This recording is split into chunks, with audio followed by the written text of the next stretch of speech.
So I'm gonna tell y'all the story of how dealing with a narcissist made me feel like it was about to take me out.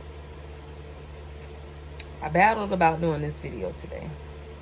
It really hit a tough spot for me, and I seen a video today, and it hit home for me very, very closely.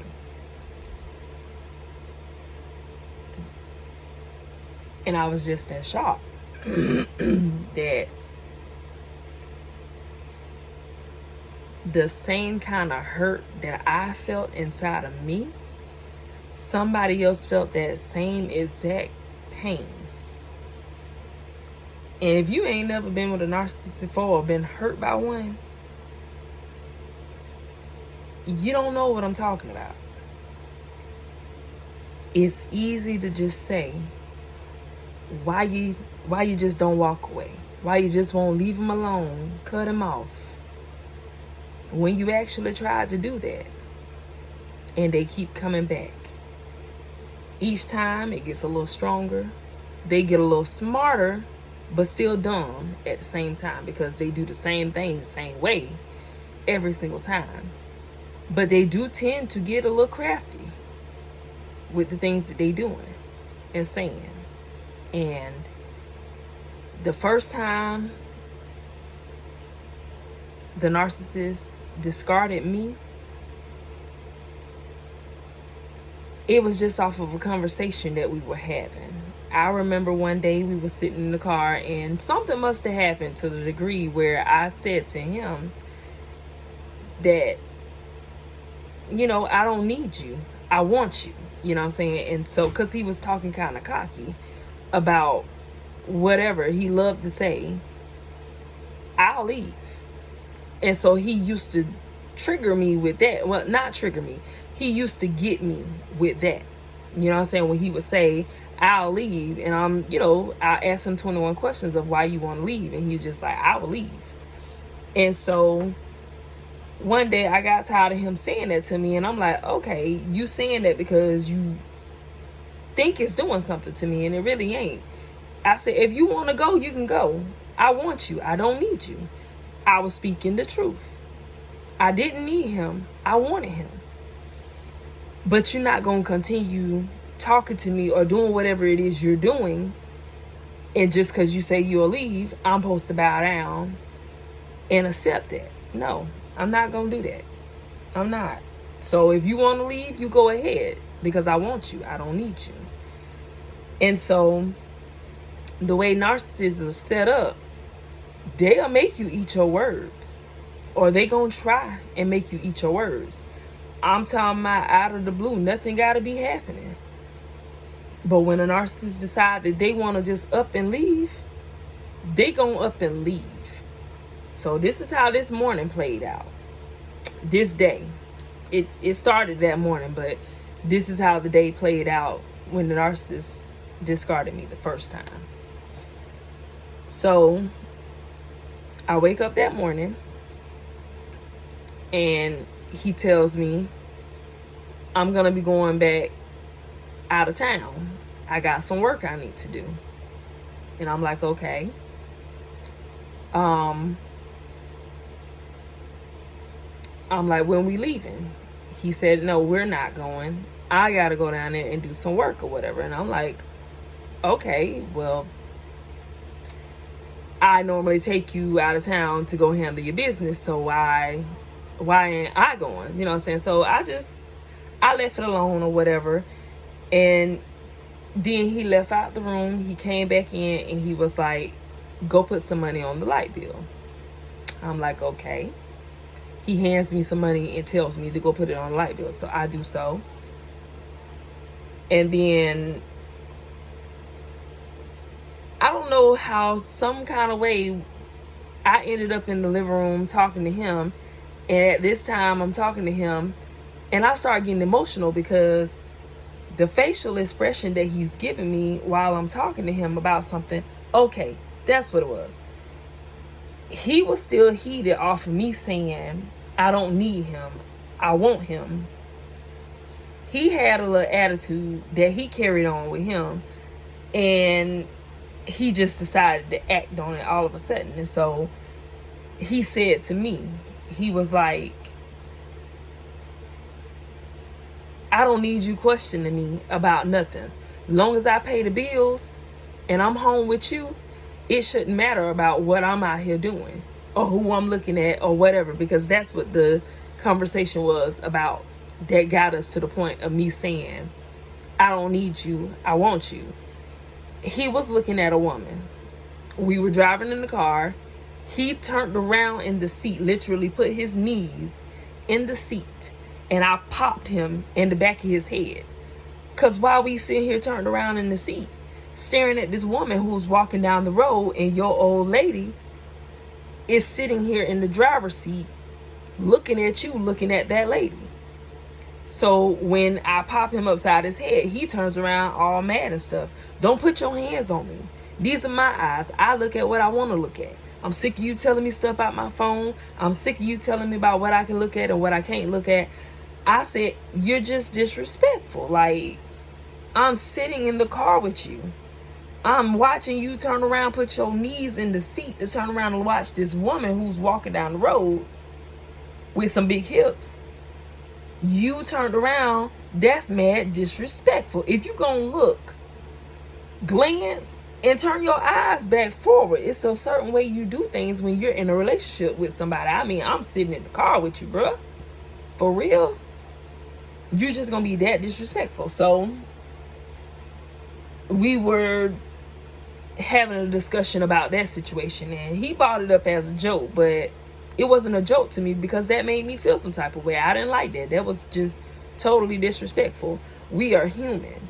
When we see something that attracts our eyes, we're gonna look. So I'm not taking that from him, but there is a certain level and a certain respect that you give when you're in a relationship to your partner that you're with, who's sitting directly beside you, who can see you doing what you're doing. So all I'm telling him is that it was disrespectful. So now I know what I know. Narcissists don't like to be told what to do. They don't like to be told when they're wrong. So I go back to that conversation that morning when he comes in and he tells me he needs to go out of town all of a sudden. So I'm like, you ain't really said much to me since we had that conversation, and now all of a sudden you're finna just up and go out of town and not hash this between us before you leave. And he said, long as I pay bills in this house and I'm home with you, you shouldn't be questioning me about nothing else that I do. I said, that's not what I signed up for. I said, if I knew I was going to be treated like this, I wouldn't have signed up for this. I said, so what you're telling me is that long as you're paying bills and throwing down in the bedroom and you come home every day, I shouldn't have nothing to say to you. You should be able to move, do, and say whatever you want to say whenever you're ready to say it. And I shouldn't say anything at all. He was like, yeah. I said, I don't agree with that. I say, it really bothered me when you turned around in the seat and I'm sitting in the car with you and I'm in tears. When my tears started flowing, this man was sitting there looking at me like I was a dummy. A blank stare, just looking at me like, and your tears are supposed to do what? That's exactly the face that I felt that he was giving me. It was like, and your tears mean what? And I'm sitting here and I'm waiting on him to come and console me. But I know what I know now. He ain't gonna console me, and never ever has he consoled me. I mean, I'm sitting here bawling because of his responses back to me. It's really getting to me, and I'm just like, I ain't never had nobody sit here and don't give me no remorse back in return for the tears. Not that I was trying to game him for some tears. No, I was really hurt, and I was voicing to him how I felt, and he was looking at me like, and this means what? So I'm sitting here hurt. I'm to my crying, snotting, and I am historical right now because my feelings is really hurt by how he's acting right now. To add injury to the insult or whatever, now you send me to the store. I done stopped crying now at this point. So after I done cheered up or whatever, he comes in and he's, we're separated from each other. So I'm in the bedroom, he's in the living room. So each time he comes to say something to me, he's coming into the bedroom. So he comes in, he opens the door, and he hands me his card and tell me to go get some groceries. So he was setting me up for him to leave. I just don't know he about to leave. So I take the card, I go to the grocery store.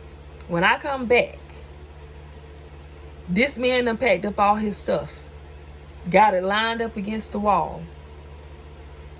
And he ain't said nothing to me about him leaving. He said he needed to go out of town. But if you're going out of town, why you need to take everything with you? So I'm bringing in the groceries, and I bring what I need to bring inside the room. And when I come in here, boom, I see all his stuff packed up and ready to go. And I'm just like, I go back out there to him and I say, what, you moving out? He's like, I told you I'm leaving. I say, you said you were going to do work. He said, no, I'm leaving. I'm done. I'm like, what? So at this point, this is the first time he gets the chasing after him, and I'm asking him a million questions. I'm begging him to stay. I'm asking him why he doing this, and then he starts turning into a little kid. I didn't see it. I seen it then, but I didn't really know what I know. You know what I'm saying? So now I'm asking him questions. He don't went mute on me. I'm talking about full blown using head signals.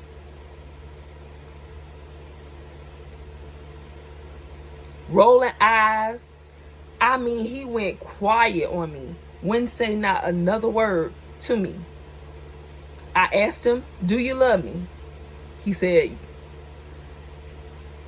I said, are you going to stay? I said, can we talk about it?